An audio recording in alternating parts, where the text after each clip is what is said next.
is on his way out. Okay? It seems like Hitler's done for. He's in prison and Germany's still struggling.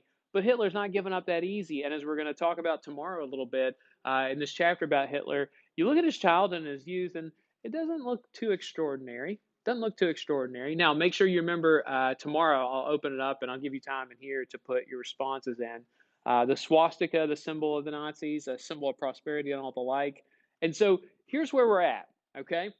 In the Soviet Union, there is a communist revolution. The Bolsheviks revolted, and they're trying to create a workers' paradise. And then here in Germany, they've got economic troubles because the end of World War I and the Treaty of Versailles screwed them. And let's go over to France, Les Français.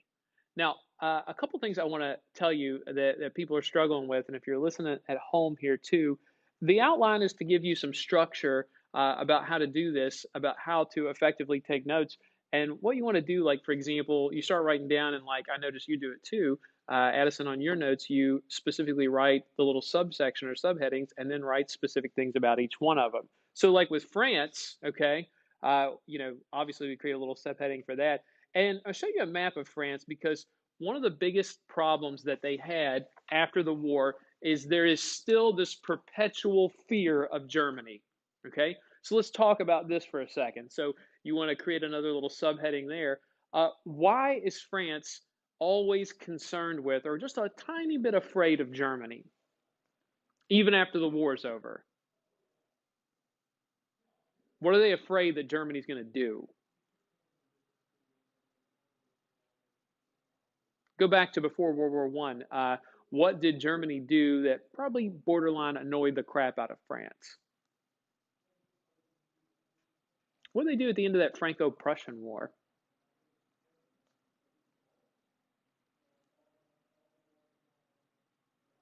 Hmm.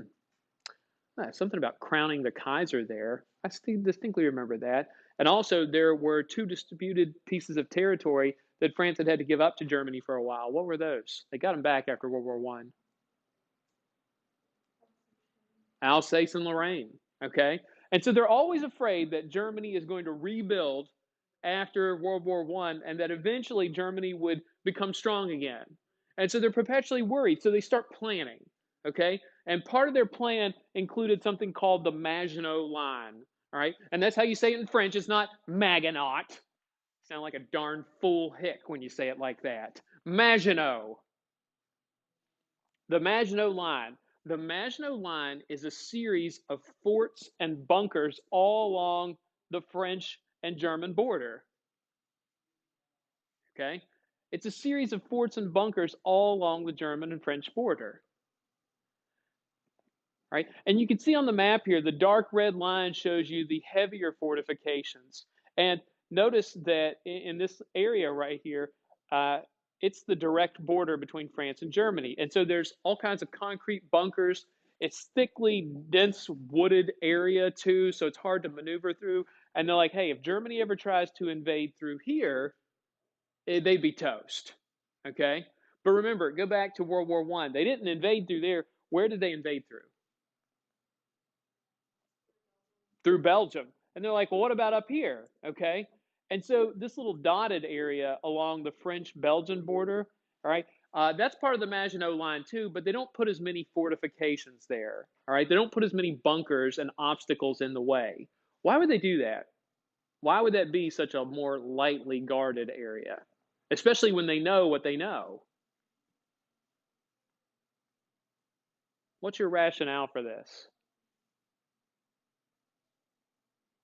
How about this?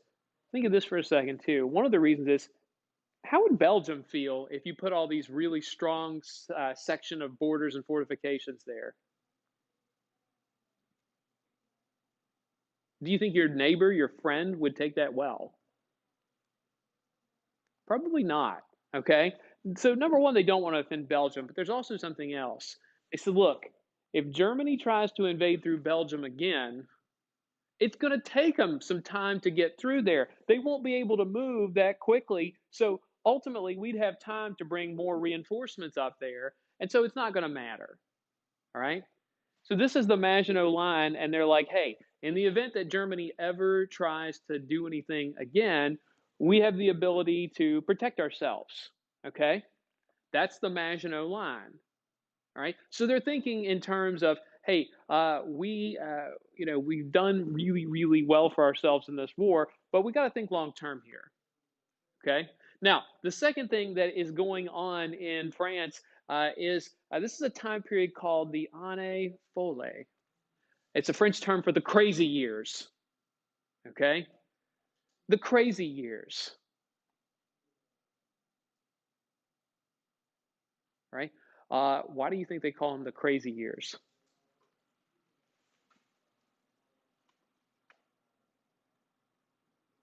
If I say these are the crazy years, it's much like the 20s of today are going to be the crazy years. What do you think people were engaged in their private life or their leisure time?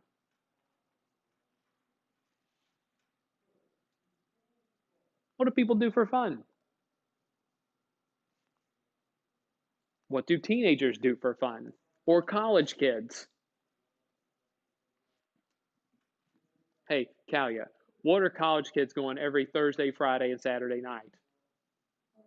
They're out partying, okay? And the French lifestyle is going to include a lot of partying. Right? Leisure time becomes really important, and not just for partying's sake, but you're going to find that it's extremely exciting lifestyle. There's lots of alcohol, there's lots of smoking. I don't know if you know this, but people were not married and they were having sex. Oh my gosh. Right? Why do you think the French and like there's an uptick in the amount of activity that occurs at this time?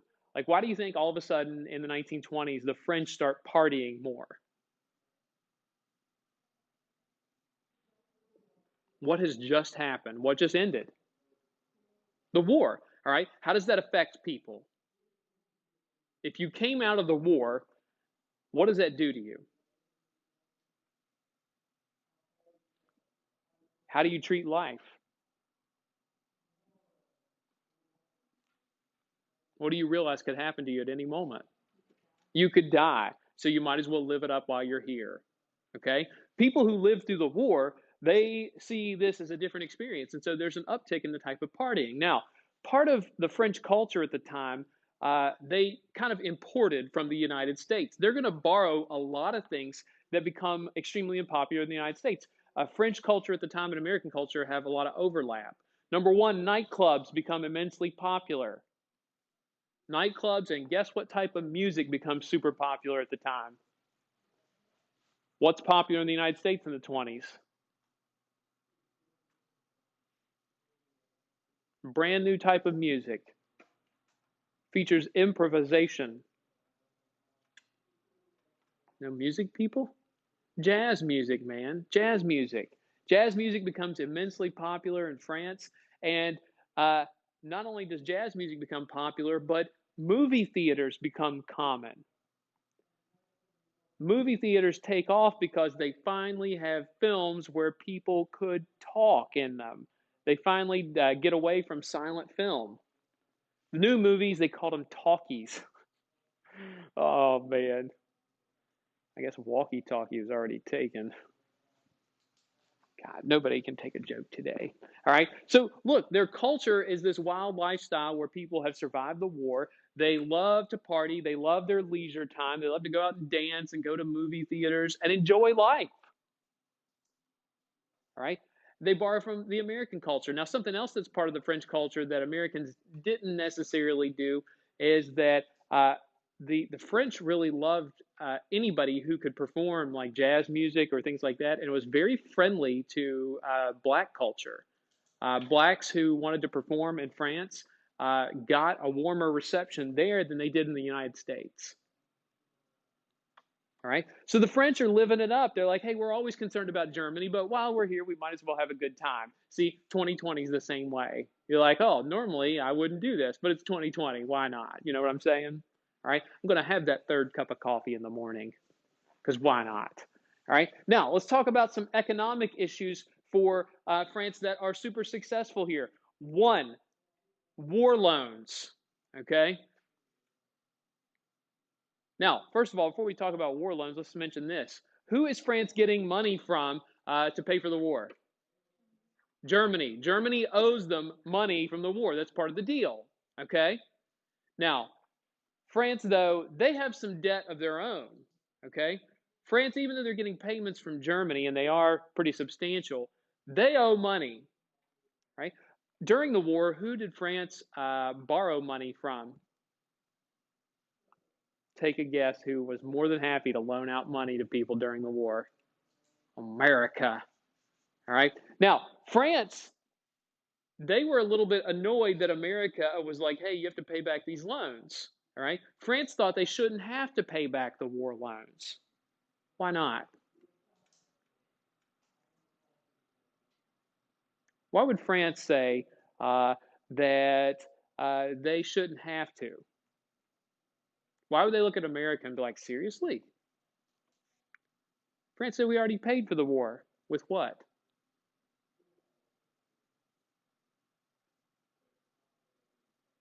How do you pay for a war other than just money? What did it cost France?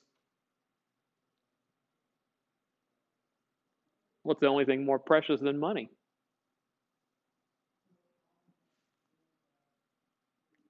What matters in the world?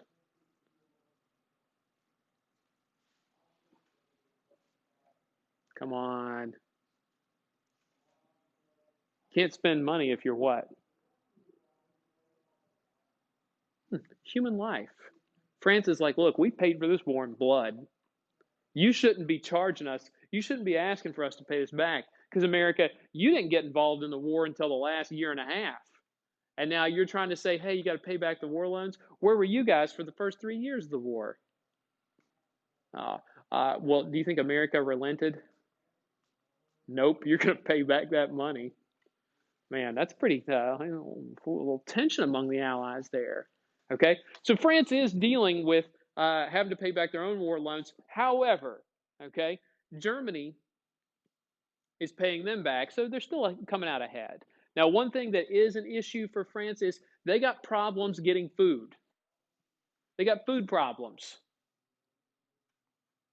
They can't necessarily feed everybody. Why do they have food problems in France?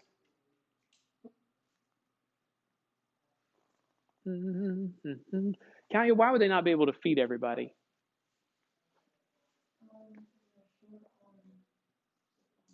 Why are they short on supplies? What tell me connected to? What happened to France's land during the war? Not stolen. Warred on. All right. Yes, they fought in the war. And remember, what were they doing here in France to all the land? How's most of the fighting happen? In trenches. They dig up most of the land and they bomb the bejesus out of it, and it's littered with dead bodies and everything. And so they're like, it's going to take France a good 10 years to get their farms up and running again. In the meantime, guess who's willing to sell them food? What country, as Kalia so epically put it, had not been warred on? America. America's like, hey, by the way, you need some food? We're happy to sell you some food. All right. American farmers are super excited about that. They're like, hey, we got to help out France. Aw. Right. So France is still getting a lot of money. Plus, they regained territory, Alsace and Lorraine, productive territory. France is still coming out ahead in this, but you know, they still got some issues as well to work out, and they will get their farms back in good order, but it's going to take them time. So France is like, look, we got this whole fear of Germany getting strong again. I mean, we know we punished them really harshly, but we're always a little bit concerned. Okay, and they got some economic success, but they still have some temporary problems to deal with.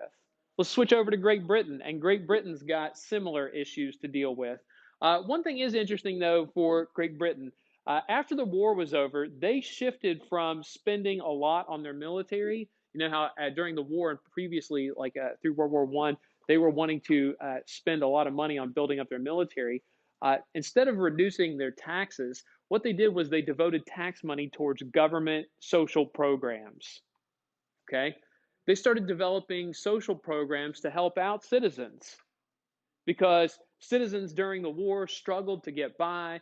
Their economic situation is not that good. And ultimately, they develop social programs to help people. Like, for example, can you name a social program that we have here in America today to help people? Who are the people in our society are the most vulnerable? Old people. Do we have any programs that help old people in this country? Oh, yeah. Social Security, baby. Retirement pension, Medicare, health insurance for old folks. What about babies? They're vulnerable too. We have programs for children everywhere. All right. And that's what Great Britain's developing. They're using tax dollars to fund certain things, certain programs to help people. Okay. Things in Great Britain for their economy, though, they're not all that great. It's very mediocre. Right? They have the same problems that France does. They owe the United States money from the war, and they struggle to feed people. Right? And specifically, they're like, hey, France, at least you got some land back here. You could do something productive. Great Britain doesn't really gain any land from this. So they're like,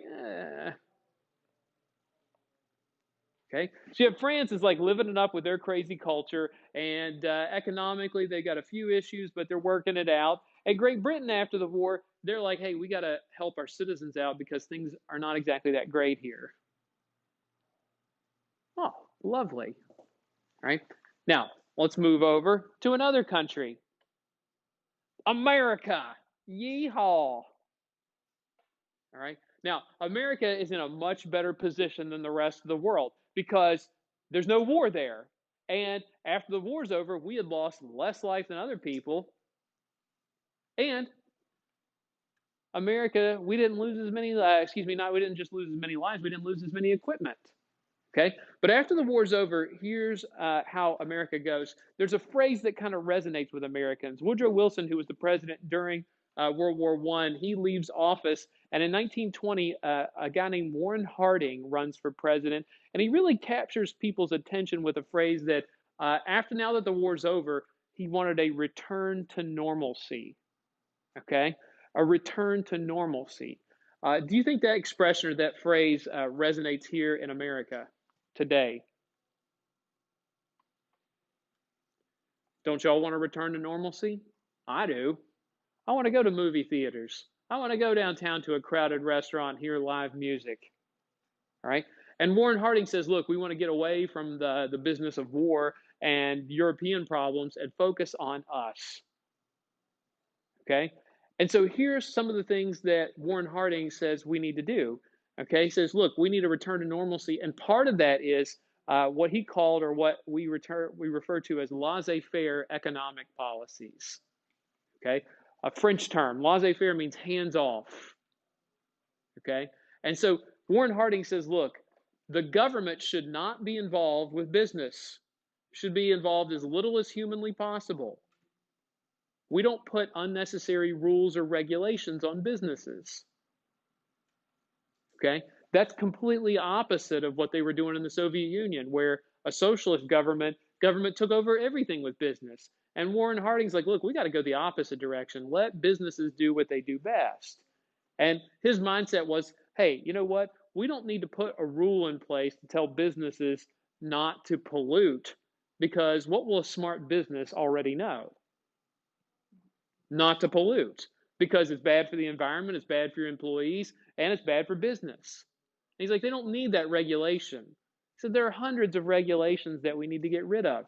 Let businesses be productive on their own. Don't put constraints on them. Okay? Some people still like that mindset today, right? The opposite of that, like, by the way, why do we have to put rules in place about pollution? What did we learn about businesses when we leave them on their own? What is it? They pollute. Here's an example. My nephew, who's 7 now, uh, he wanted to make a Christmas list, and because that's what little kids do. And apparently now, like you don't write it down, you can make an Amazon wish list.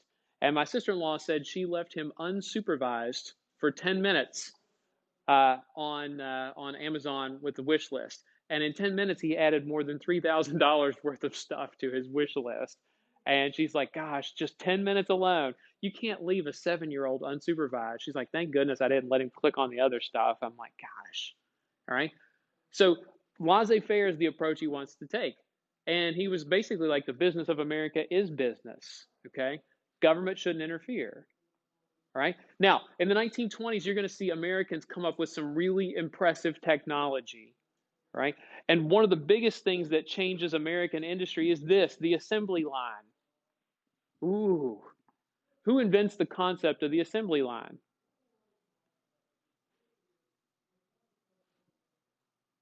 What do you see these workers working on here?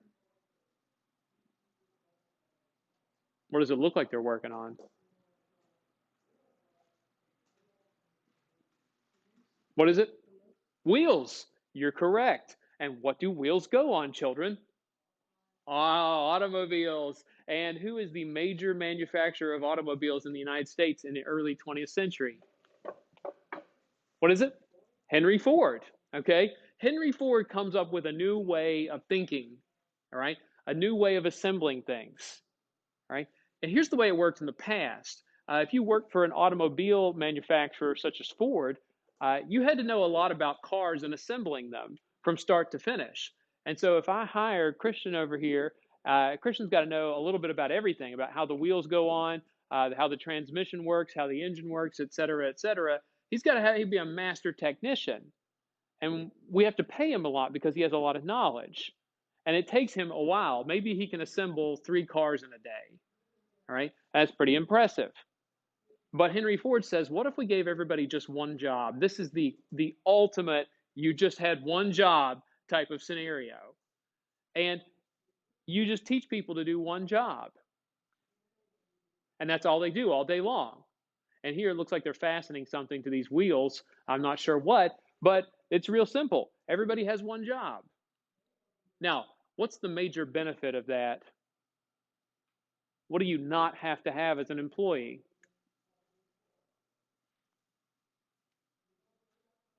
What do you have to do all day long for 8 hours?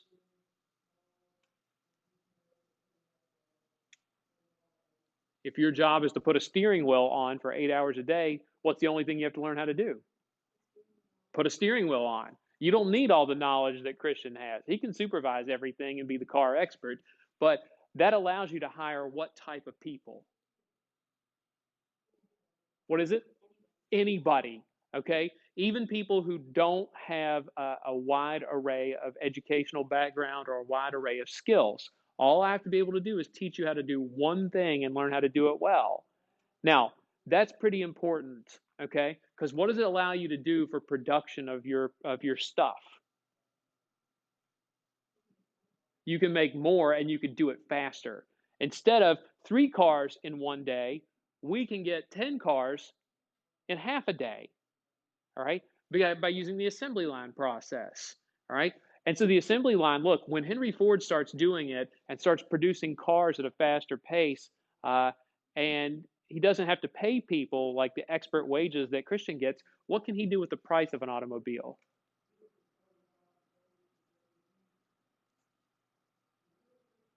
What do you do with your price to get an edge on your competitors? You lower it. You just make it less. Okay? And Henry Ford said, look, we have more money to spare now because, we can hire 15 people for what we paid Christian in a given year. So, we've got these people working and they produce way more cars than he ever did. All right. Now, what's the downside to assembly line and having your workers on the assembly line doing one job for 8 hours a day? You get tired and bored. Literally imagine doing the same task all day long. All right. That can annoy the crap out of people. So, what do people naturally do after working for that job like for 6 months? They quit. All right. So, Henry Ford had to come up with better ways to deal with this. And this is an interesting thing. And here's how one of the ways he changes America to an extent. How do you get people to stay in that job? Because it's annoying to have to retrain somebody and get them good at the job and get them used to it. How do you incentivize people staying and doing a tedious job for 8 hours a day? What motivates people the best? Pay them more. And so literally that's what Henry Ford did. He almost doubled their pay. Because think of it this way: if you pay somebody $10 an hour to, like, let's just say, screw in screws all day long with a handheld screwdriver, and you pay them $10 an hour to do that, that would get really annoying and tedious.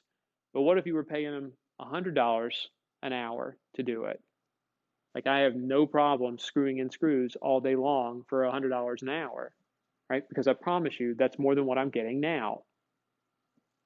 All right. And so Henry Ford had to do this. He said, look, if we do it, less people will quit and people will be happier. All right. Do you think that worked? 100% it worked. And once he started doing it, what did other businesses have to do? They got to do the same thing, because he sees that he can get workers and they still get paid less than what an expert would get paid, but they have good jobs. Okay. This allowed a lot of Americans to work in a factory and get paid a good wage without having high level skills. All right. You could have a good quality life. Right. And that's going to be around in America for a long time if you're just willing to work hard. Now, Henry Ford did something else as part of this assembly line process too that mattered. Okay. He would hire anybody. He offered opportunities that other people did not get.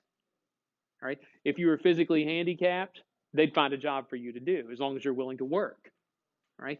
If you weren't even somebody like, for example, racial minorities, black people included too, Henry Ford not only would give them jobs, he would offer them opportunities for advancement when other people wouldn't. Right? Except there was one group that Henry Ford did not provide opportunities to, and you're going to find this fascinating. He couldn't stand Jews. He hated Jews. He was anti-Semitic. Interestingly enough, guess who later would have a portrait in his office of Henry Ford? Hitler. Hitler admired Henry Ford. I'm like, oh my gosh, that is creepy.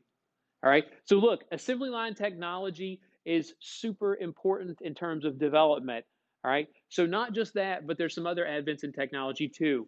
Widespread use of the automobile. Okay. Cars had been around for about 10 or 15 years on the regular, but now cars were marketed as affordable items for a home. All right. Cars become widespread use. Right. It was a big deal to have your own form of transportation. Americans love cars. Fun fact: Henry Ford, he even though he made them with a variety of different people, Henry Ford's automobiles always came in black. He said you can have any color you want as long as it's black. I'm like, good one, Henry. It's such a dad joke. All right. Now, automobiles, big time. Also, another major invention that becomes prevalent in American society: radios. Radios. Why do radios matter? What do we use a radio for?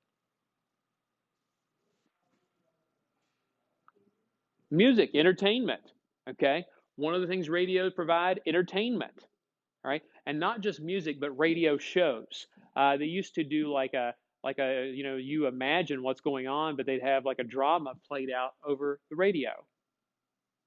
Right. Including later on, if you read about, anybody familiar with War of the Worlds, the story about a Martian invasion, some people thought it was real.